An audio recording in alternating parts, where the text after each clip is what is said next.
మీ business ఏదైనా మీ ఊర్లో promotion చేయాలంటే అది సుమన్ టీవీతోనే సాధ్యం. ఇప్పుడే సంప్రదించండి.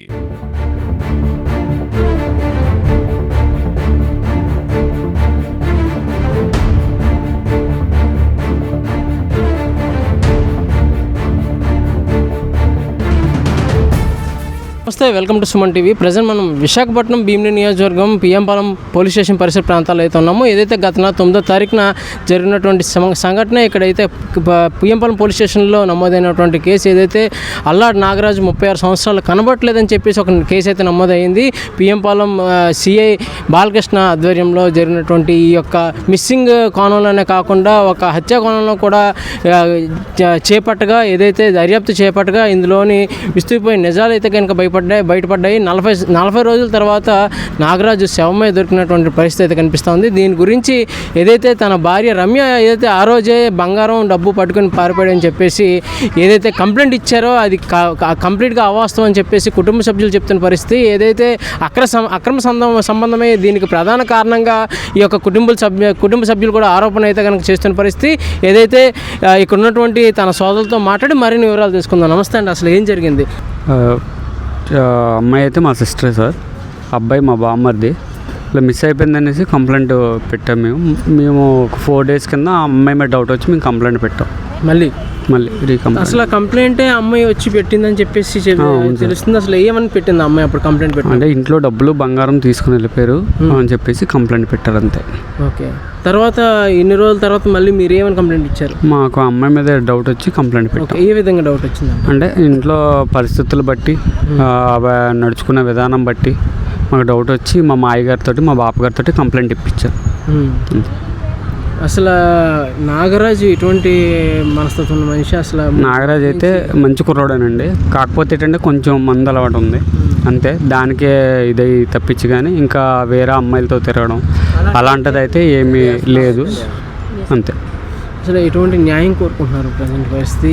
పిల్లలు చూస్తే చిన్నారులు నిండా 5 ఏళ్ళు 6 ఏళ్ళు కూడా లేని పరిస్థితి అయితే కనిపిస్తుంది. అసలు ఎటువంటి నేను ఎవరికైనా సరే ఏదైనా సరే ఒకటే చెప్పాలనుకుంటున్నాను, ఎట్టి పరిస్థితుల్లోని ఇలాగ చేయకుండా దయచేసి మీకు ఉండకూడదు అనుకుంటే విడాకులు తీసుకుని విడిపోండి.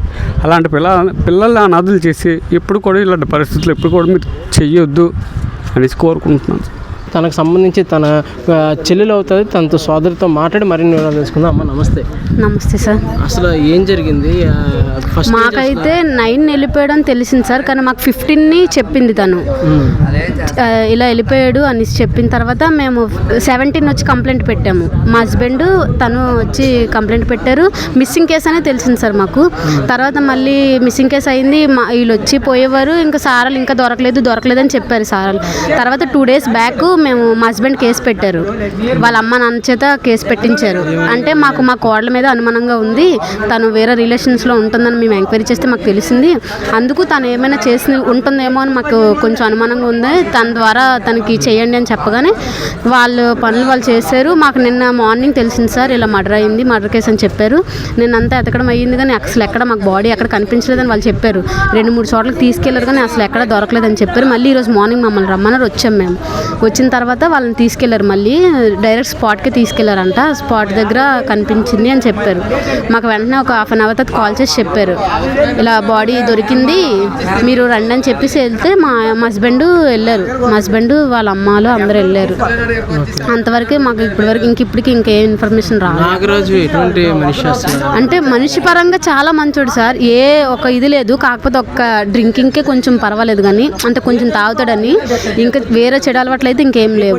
ఆ డ్రింకింగ్ బాగుతాను నేను.